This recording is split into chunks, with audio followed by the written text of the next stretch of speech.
All right. Hello. Let's get this guy going.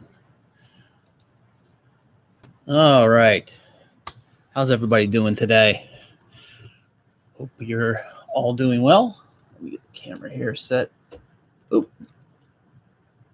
And let's move it over just a hair. There we go. All right. So what's going on? Good to be back. Actually, I was away on a short vacation up north. One of the two trips I have to take up to New Hampshire this summer. My kids go to a summer camp up there, so we did. We had my daughter there for a week, and then my son started the following week. So we had a house up there, and something just moved. Oh, okay. So went up for that, and then a couple weeks ago pick up my son. So I'll be back up there, later on this. Well, I guess beginning of next month is the end of July right now, and I got to go beginning of August. So anyway, so finally back in the office, and actually one of the things, it's about a 6 or 7 hour drive depending on traffic. Unfortunately, it was like a 6 up and then 7 back, and 7 back. There was a couple accidents and Sunday evening driving. Plus, I thought a lot of times we avoid going through New York City, even though it's the most direct way.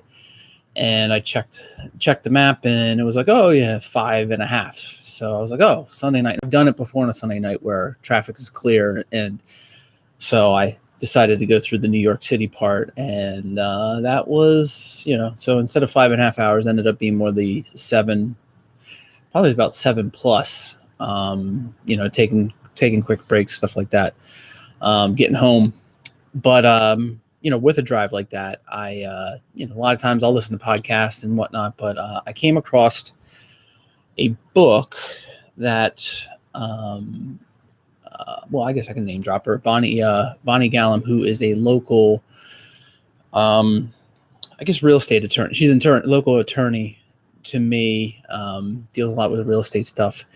And she had just, I don't know if she was on vacation herself or just at home, but she had a book called, she posted one day in like an Instagram story or something. But, current book I'm reading, Company of One by Paul Jarvis. I said Jenkins. I think it's Jarvis. Let's see. Paul Jarvis? I have it here on my phone. Here, I'll show it for anybody on the video. You can see it here. Oh, that was weird. It did a weird thing on the video with the phone. Anyway, but so basically it's like talking about, it was perfect timing for my case, because I'm at the point, I think in recent time here, I've been talking about expanding and, possibly hiring people. And I did put some ads out recently for some positions, or for a position, really. Let's just say I was just kind of underwhelmed in some ways. And then it was one of these things where, especially with me going away, I was like, I would get emails, people responding to the job listings and everything. And I just kind of like pushed it over to the side. And then the one day I did finally like kind of go through a bunch of them. And it was just a lot of, it just didn't get me like, I'm so excited to get somebody in here and have me work. And I kind of started having second thoughts. And the second thoughts come through a lot when I start thinking about hiring somebody to help me out. And sorry, there's like did we get I don't know, there's a weird thing going on with the video here. I don't know if the air conditioning's on above. Anyway, sorry. 46-year-old, I tend to ramble a little bit or get sidetracked real quick. But the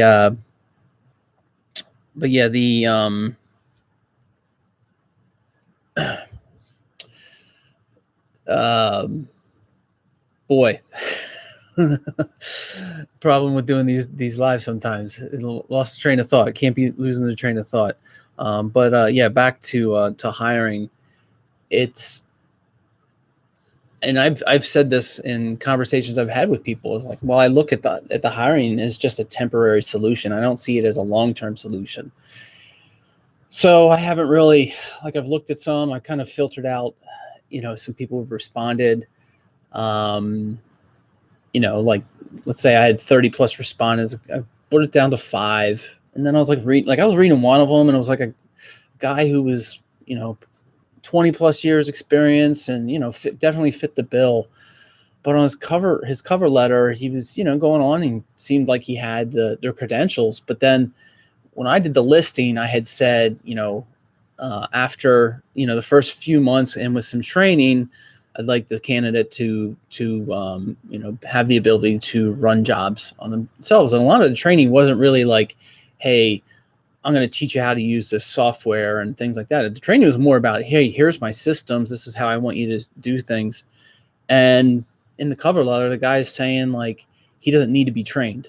He's had plenty of experience. There's no need for him to be trained. And I kind of was like, you don't need to be trained. I was like, well, I don't want you that, like, it's just like, no, if you got to be able to be, I guess, trainable a little bit, So I don't know. It just kind of was like, it's there, but I'm not like all, let's get going and do this and hire somebody and start jumping into it. I'm just not 100% in on that. So, and then on the flip side, and then also prior to me going on vacation, I had a number of things to do. And I just was like, all right, I got to just write this list. Here's the things I need to get done. I need to get these done by, before I leave on Tuesday or whatever it was. And I got through a whole list. I did everything. There was a few little hangups here and there, some things that I needed from, engineers and that may have not gotten back to me in time to send out. But it's like, oh, well, I got through my list, and, I'm not, and I have a lot of kind of wrote out all of, current projects going on, proposals, things like that. And I'm like looking, like, I have a list. There's a whiteboard right here, and I have all of them here, and there's 20 plus projects going on. And I don't feel overwhelmed. It was one of these things where it was like, I felt overwhelmed. And then the moment I wrote everything down, I was like, okay, here's everything. These are all the issues. I have a starting point. It's like one of these things where, I think I was actually on a call earlier today about, it was just a weekly accounting group, or not accountability group. And somebody had said, they just randomly kind of like ask, just be like, hey, Rich, what are some issues we can help you work with, right now? And somebody was called upon, and, it was just like, actually there was 2 people who were called upon, and in the general sense, it was time management. It was like, hey, I've got all this stuff going on. I just don't know how to prioritize or whatever it is. And I think what was happening in my case was I just needed to, like, I felt overwhelmed because I didn't even realize how much stuff I had, and the moment I had, like I said, I have this whiteboard, and I didn't even I used to use this whiteboard as a to-do list. So, I would say, project 1, here are the things I need to do. Project 2, here are the things I need to do, blah, blah, blah, blah, blah.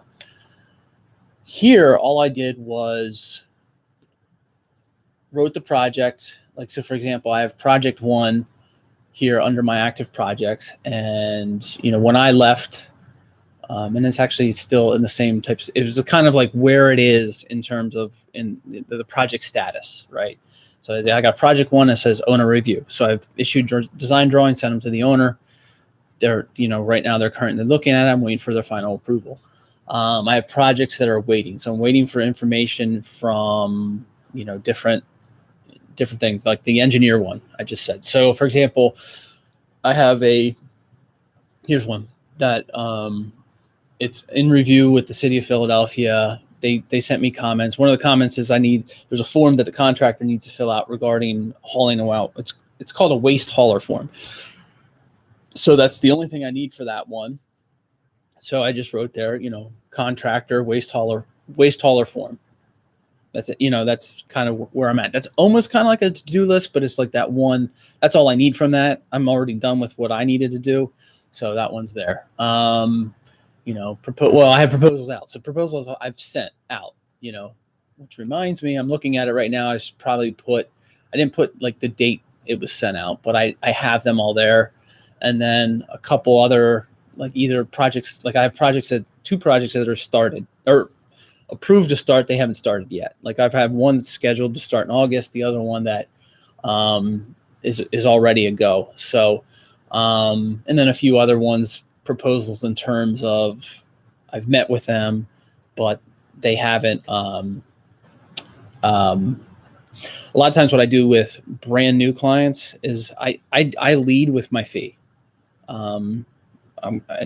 It's a way I have found that helps kind of filter out some of those potential clients I don't want to necessarily deal with. If there's somebody who calls me up and they're looking for the lowest fee, I don't want to be in that pool of candidates just to say, so I will, somebody calls me up, hey, I want to do such and such a project. I don't necessarily say first thing, well, it's going to cost you blah, blah, blah. Cause there is a period of like collecting time. But I like to at least try to, before that call ends, that initial call ends, I want to give them a number in some regards. Sometimes I will have to say there are situations where I'm like, it's tough for me to give them a number. But usually in some situations when it's even tough to do that, I'll give them a higher number and then I can come down once I get more information. Or there are some scenarios where I'm like, I need to come to the building. I need to, do A, B, and C, or you need to provide this information and I can come to it. But a lot of times I can, especially on the residential side. On the residential side, I've got a sales sheet. I give the number.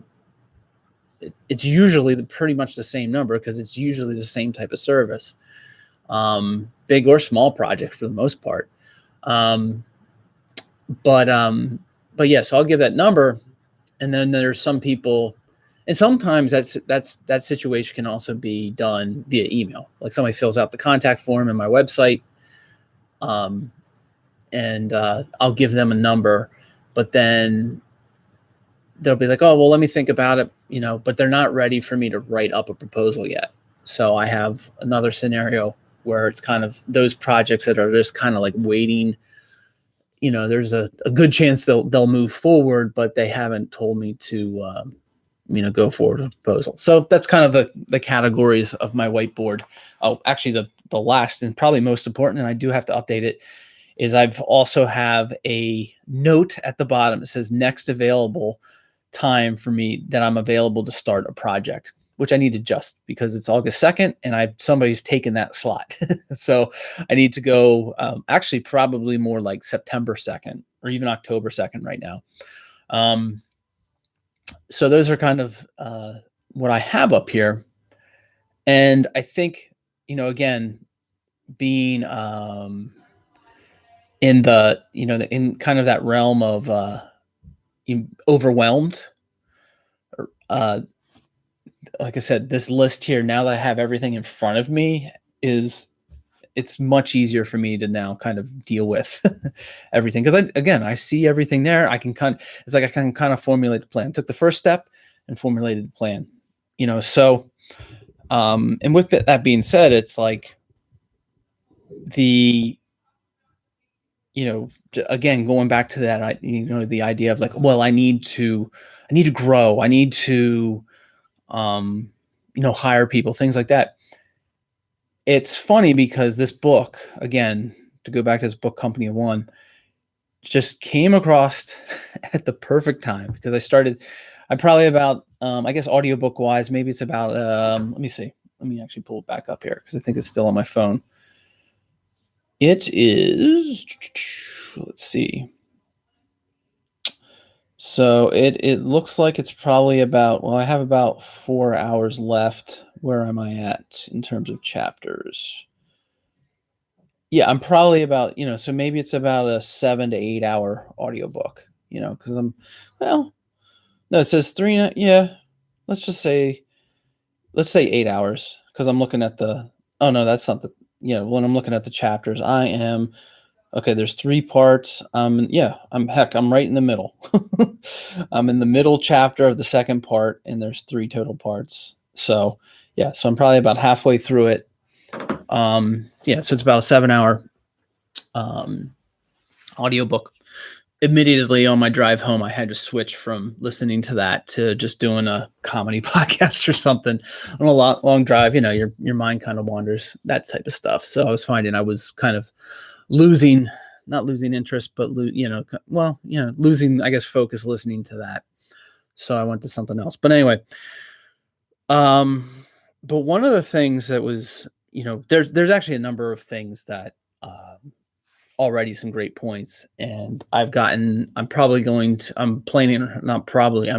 on doing some follow-up episodes once I finish that book, and we'll get more into that. It probably will be, in the next few weeks here. I'll probably touch on it, but one of the things that was discussed in there, and it was the topic about your passion. And what he had spoke about in the book was a lot of times with passion. What did he say? I wrote that. Hold on, let me find the quote here. And this is kind of it's probably not a direct quote, but this is my note, what I wrote, and it says that passion is whimsical and can lead to failure. And one of the examples he was given is that a lot of people, I think there was a college study or something, and it was like, well, what's about kind of like what people were passionate about, and whatever the study was found that it was like things like sports, music, entertainment, things that people wanted to be passionate about. So if you are a you're a kid growing up and you want to be an NBA player, play in the NFL, be a hockey goalie, whatever, when you want to be a professional athlete. That is a type of business decision, I guess, but that's like, you're basically leading with your passion.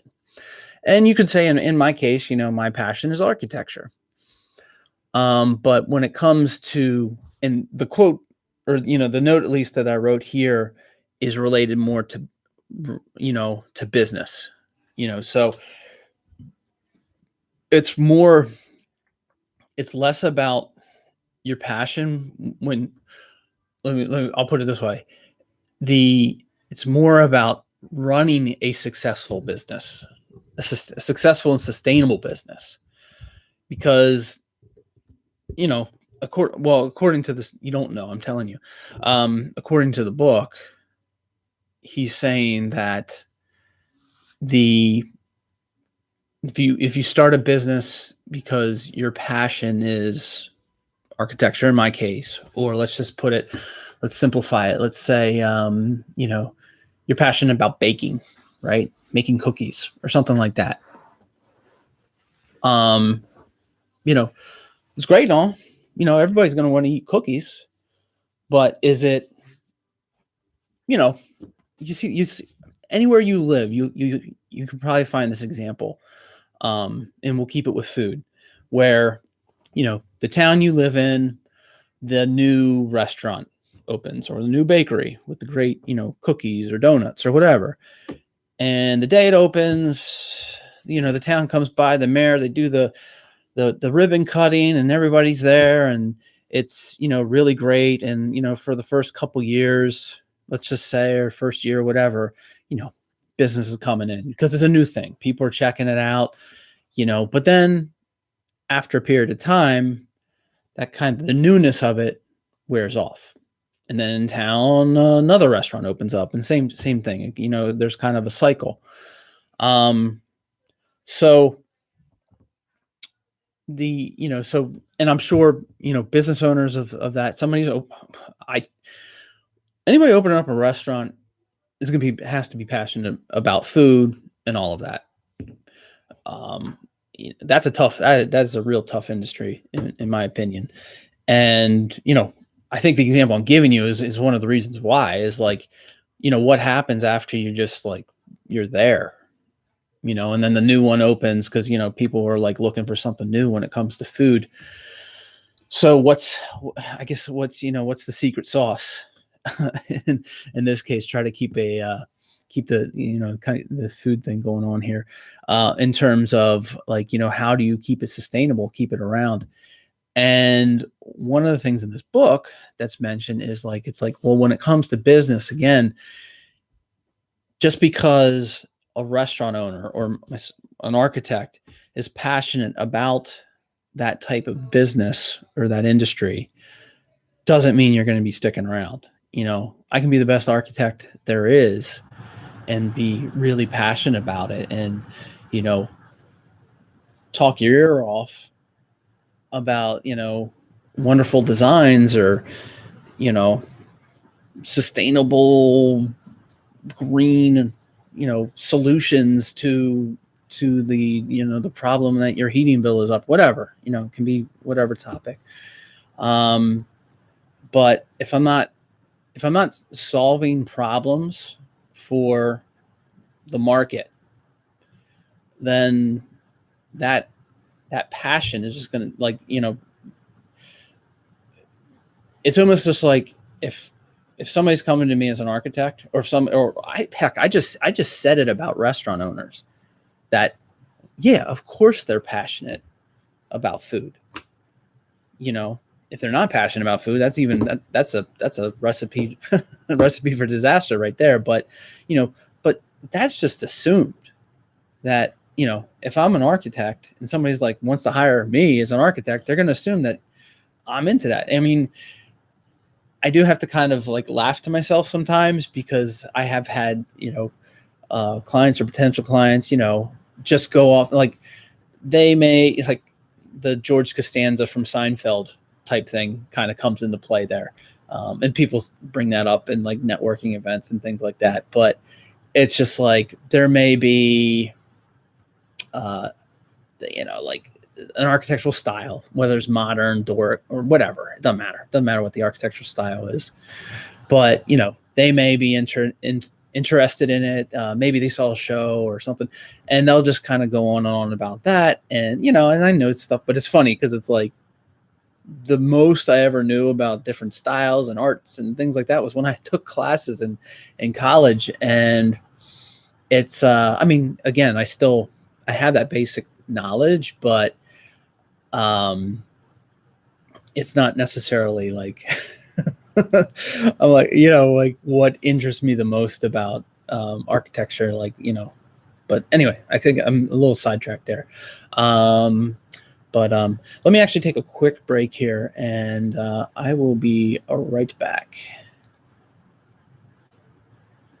All right, we'll let that one go for a little bit, and we'll jump right back in as that process. Wait, I can still do it, right? Yeah, okay. All right, here we go. So, yeah, let me actually grab a little bit of water. So, yeah, back to the passion. So that, again, that's a given. But if you look at, whatever your business may be, and you can solve a problem, that's a sustain. I'll say a staying power, sustainable attitude to have in your business. So, and the thing is, in the book, and they were giving examples. There was the one woman, Barbara. I forget her last name, but she's in one of the women from Shark Tank. He was quoting her, and it was like saying that you create it. This is so secondhand. I did not write any notes on this. It just kind of came back to me. But it was one of these things where she was saying that this was a concept that helped her like recognize, people who came on Shark Tank, and could be a good investment for her, was that starting a business by identifying a problem that needs to be solved, so, you know, again, let's just say, let's keep it as a restaurant example.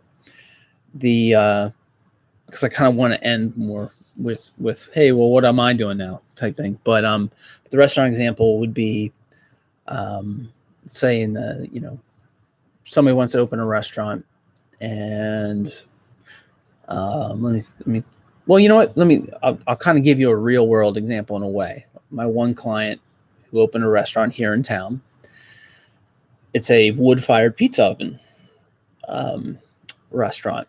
And shout out to Julian and Kristen. They have the restaurant's called Grindstone. It's actually doing very, very well, especially even, came through the pandemic and all that. They opened, I think, the winter of 2019. So, dealing with a lot of stuff, but they're still around, and, they're doing well. But they opened essentially a wood-fired pizza oven.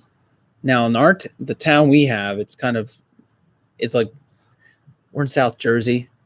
It's not really the culinary capital of anything, even though we are the Garden State, and this is probably a portion of the state that is the reason why we're called the Garden State. There's a lot of farms actually around here. If you're not familiar with Jersey at all, very different than what kind of stereotypical along I-95 corridor near New York. People would think like the Sopranos, stuff like that. Or Jersey Shore. but yeah, they, so they opened up this pizza place. Now, we have in our town countless number of pizza places, takeout pizza. You can get wings and cheesesteaks and hamburgers and salads, just kind of like, I don't know, there's probably 5 or 6, maybe even more, probably more than that, to be quite honest. But I could probably think quickly like 5 or 6 that we, my family, we order from here and there. There's the one I go to all the time because it's a block away from my office. And half the time during the week when I'm like, it's lunchtime, but I'm looking down the clock, I'm like, oh crap, it's 3 o'clock. I haven't had lunch yet. I go to that pizza place because it's a block away, from me. And funny side note, and they were there was a husband and wife team who were the managers at that. They actually just kind of retired, and they sold their house and got an RV, and they're like driving around the country now. But they had a few years ago, I gone in so much, we had ended up talking, and, they were, told them I was an architect, stuff like that. And then then one day came in and they were like, hey, you're an architect. We have a project at our house. We want to renovate the kitchen. There was, a number of other things they wanted to do with the house. So they were like, we don't know another architect. Would you be interested in the project? I was like, yeah, absolutely. So I ended up getting a project, like, just going to the pizza place 2-3 times a week led to me getting a project. So I figured I'd just add that in there a little bit as a little side story, especially for anybody out there who, is like maybe a younger architect or that, because there's a lot of questions I get, or I see or whatnot of like, hey, how do you get your clients? And that's just, hey, I just went to the same, restaurant consistently, and then, established a little bit of a relationship with the managers of the place, and led to a project. But anyway, so back to my other client who has the wood-fired pizza, is I think on the surface you could be like, well, let's just say there's 15 other pizza places in this town already. Why would you want to open up another one? Well, they saw it and they were like, well, all these other pizza places, they're all takeout. And they were like, well, this is a different type of pizza. And it's funny because when they first opened, I think there was a little bit of pushback because people were thinking, hey, it's a new pizza place, I want to get takeout. They weren't doing takeout because if you ever had like these types of pizzas, they just don't work in a box. You don't put this type of pizza in a box. Actually, I was talking to their chef the one day about it, and he was saying how like the steam just kind of just ruins the pizza. No, it is made to get put onto a plate and brought to your table, and for you to eat it right there. And they're great. The vodka pizza is the best. Oh, I had it a few weeks ago. It's great, but yeah, so they looked at that and said, hey, this is something that this town doesn't have. This is something that's completely different than what's being offered here. So they kind of identified a something that's not in the local area, and they're doing great. I mean, heck, they've expanded it or what. I mean, they bought the property next door. Now they have a gelato and coffee bar.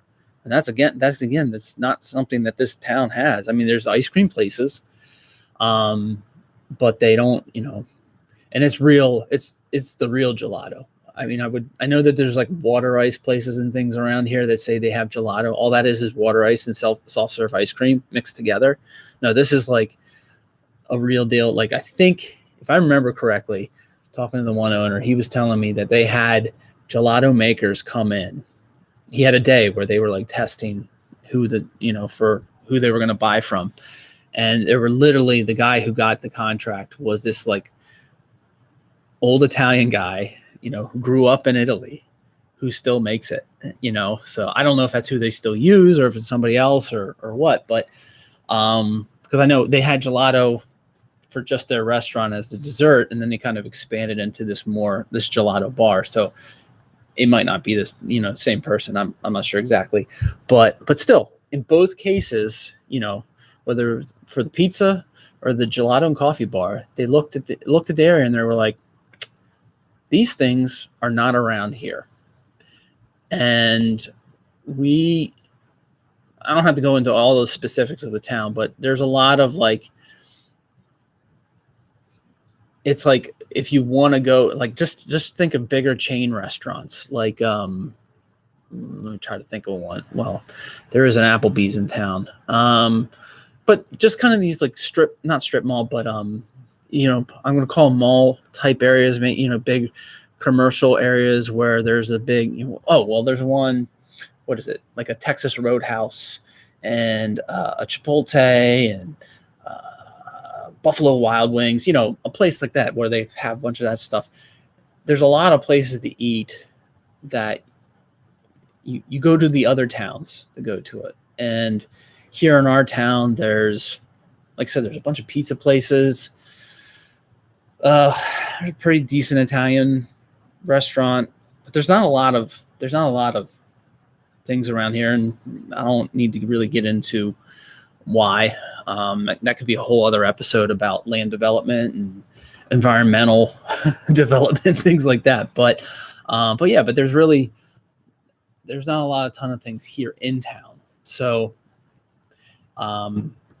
it's an interesting example because the food items in terms of pizza, there's already, like I said, there was plenty of pizza, but they brought it in a different way, and they don't just make pizza in there. They have these great like Brussels sprout dish. The fries they have fries, and they make what are those boards? There's like cheese boards. They're not character boards, but they're like meat and cheese boards. They have a lot of great dishes on their menu, and but it's like you go over there on the weekend, and it's just like they don't take reservations. That's another great. I think that's a really great approach too, because when you go over there, it's almost like if you drive by and you see all these people, you're like, "Oh, what's going on? What's going on?" It's like it becomes even more of an interest, more of a draw. And the other great thing it's one of these like real estate things of location, location, location. They're right across the street from one of my other clients who has a brewery. So it's a really great little like corner. You got a brewery, you got the restaurant, you got the gelato and coffee bar, all right there. So a lot of times what people will do, it's kind of a win-win for everybody, is they'll go, like, let's say somebody, I take my wife, we go there on a Saturday night. They don't take reservations, but they're like, hey, we'd like to have a table. Well, we got to wait for an hour or so, 45 minutes. So I think they'll take your phone and they'll text you. Everybody goes across the street to the brewery, has a drink. It's like the brewery became the bar for the restaurant, because it's kind of like a BYOB type deal. And then a lot of times people will get like a growler from the brewery and bring that over, and that'll be their drinks, for the restaurant. So it's kind of a win-win in that case too. So, but it's just like, again, you go there on the weekends and it's just like, there's a lot of people just in that one little area. And the hope is actually it's a kind of a developing main street, a lot of old buildings that are not necessarily empty, but I think there's been development over the years has kind of gone in the wrong direction. It was kind of like a very old main street where, you had commercial spaces, first floor, some apartments upstairs, but they kind of went all residential in a way. So, we'll see where that goes. But yeah, it was a good start, but again, there was a problem, not necessarily a problem in this case, but let's just say there was a problem, and they had a solution. Let's just say in their case, there was something missing and they filled that void, So, and I can tell you what is that because I've gone back there to eat and that, and talking with the owners, there are, they have ideas for different things in the future. And, you can see that it's like, well, there was there was a passion for having the restaurant, but it's like now that they're open, now they have that, there's more and more things that they want to grow. And I think they're a restaurant. It's a little bit different than what I'm dealing with, but still they're kind of taking these steps. They're seeing these problems, solving those problems, and creating, and basically it's like you create the problem, you solve that problem, and then your passion follows the solution. Once you get that solution, then you develop a passion. And I can kind of I think in their case, I can see that. So now let me flip it back to what I'm dealing with. And I'm realizing that, just to kind of go back with the history of the last 11 years or whatever I've had of my business, was I actually started the business as a necessity. I wasn't it was like 08, 09, the economy was, there wasn't any jobs out there. And I was like, well, if I start my own company, I can still do I can still be an architect, because if I didn't start my company and I was going to be looking for a job, I could have been doing, I could be doing something else right now. But, that's why I started, the main driving point of starting my company back then, and as I started getting clients and things like that, I was trying to start thinking, I'm like, well, what's really where's my selling point here? And I really was looking at efficiency as my big selling point. And then I was realizing nobody really cared about that. I think one of the problems early on when I was selling or whatever, kind of in marketing mode, I would be like, well, I'm efficient. And it was almost just like open book. Let's look under the hood right away. This is how I'm efficient. And people are like, okay, can we still hire you? And starting out, I probably had a lot of people who hired me because starting out, and that's the cheapest option, let's be honest, So, so it's like, so now I'm noticing, I'm like, okay, well, first off, I never really started with the passion. Again, it was a necessity, but now where I'm at is like, I'm like, well, what is that passion? Moving forward, or am I thinking ahead again? And should I be, let's just kind of take a few steps back and say, what is the solution I'm trying, what is the problem that there's a solution that I can provide to the market? Like right now it's, I will say, like, I'll say locally, like in my immediate area, one thing I've identified is there's not a lot of architects around here. There isn't. In my town, I can name two other firms, and one is a firm that's probably been around here for 30 plus years. They kind of specialize in like municipal work, which I don't necessarily have a lot of interest in doing. So, I don't see them as competitors. They're just, there's an architecture firm, I think it's like two guys, and they're down the street. I remember when I set up my office here in town, I called them up, just be like, hey, I'm just down the street. I'm literally like a few blocks away from them. And they just kind of gave me a cold response, whatever. But I don't see them as a direct competitor to me. And then there's another firm who's actually more of a land surveyor, but they, like, you go by and it's just like land surveying is the first thing, and then it says architecture under it. And I think a lot of people, and I've seen the guy's truck around, but again, it's like kind of more pushed as a land surveyor. So again, I don't really see that as any big, competition. So there, in my opinion, what I provide, there's nobody here that provides that. So number one, boom, I'm filling a void. And then the other thing I realized was, like I said, actually in both cases, they probably work together. If the guy's a land surveyor and this other firm is essentially the architect, let's just say the land surveyor, I don't know how long it's been around, but I get an impression, let's just say that they're the 30 plus years as well, is that you go online, like the architect down the road, they don't have a website at all. And the land surveyor guy, their website is like, looks like it was like a page, it's like a front page, like built back in the 90s. It's just a dated website.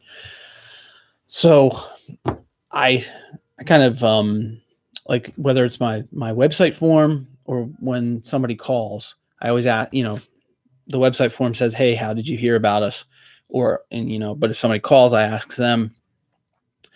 And it's just like, resound. People are like, I just searched you on Google and you were the only one that came up, or you were the first one that came up, because some people are not necessarily right here in my town, but they're in a town over or something like that. So I'm just getting, I found that when it comes to this residential work, people are coming to me because there's nobody else to go to in a way. So, I'm solving, I'm solving a problem in that way.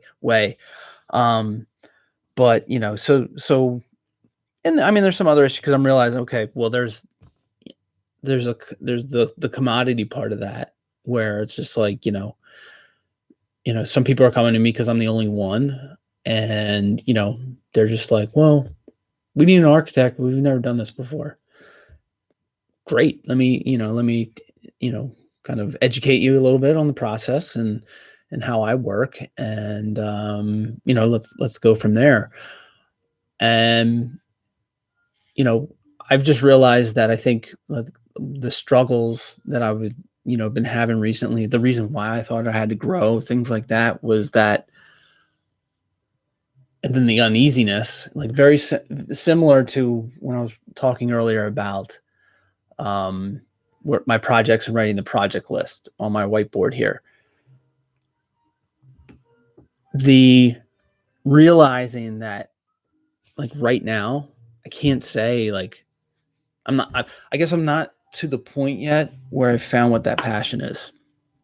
And it's funny to say, like, here I am 11 years later and it's still not there, but knowing that I haven't reached that point is kind of helping me kind of figure out this other stuff.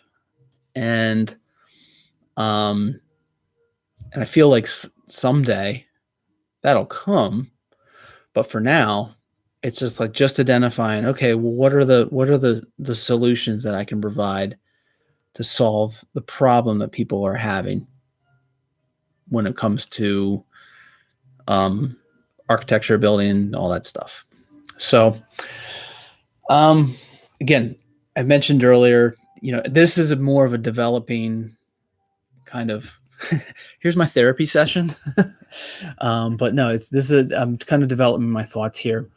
And again, the book that I'm listening to, I guess, is called Company of One by Paul Jarvis.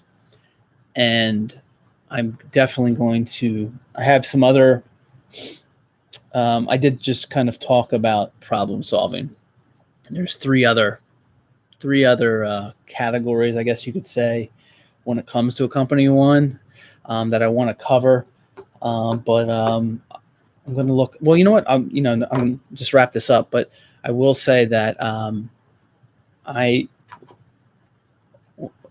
this may change a little bit because, again, I'm like halfway through, but I'd like to, in the near future here, not necessarily do this format, but I'd like to have,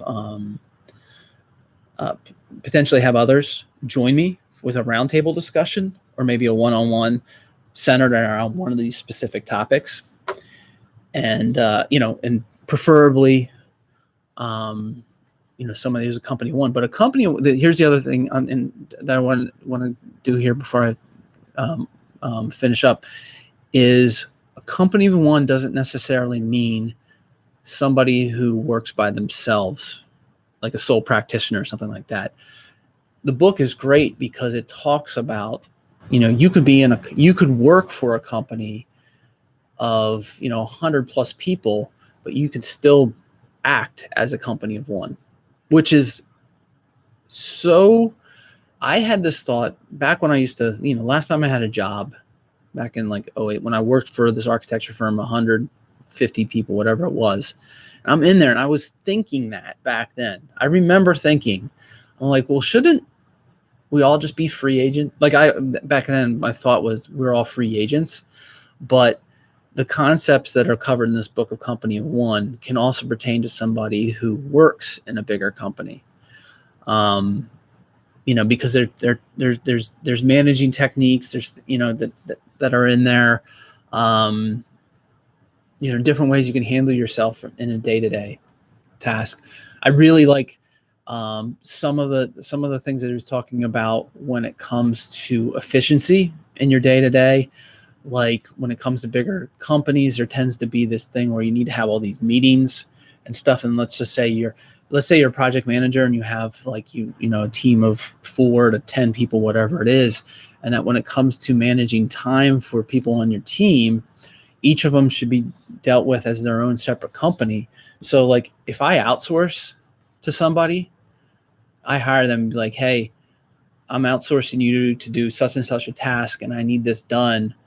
Let's say, today's Wednesday and I need it done by next Tuesday. I'm not necessarily going to check in on them on every hour. So why do you check in? Like if you work in a company and you're managing people, why would you, go over to this person's desk every hour to check on them? No, you leave them alone. Let them do the task. So those are kind of concepts they talk about in the book too, that I think are really great. So it doesn't just mean somebody who is a sole practitioner in this case. So really great book. I highly recommend it. I'll throw it in the show notes. We'll leave it at that. So I actually have a guest I have lined up. We'll be recording them tomorrow. and probably putting that out. But then after that one, the following week, maybe I might be diving into this a little bit more. So hope everybody's doing good. And until next time, Rich the Architect signing out. See ya.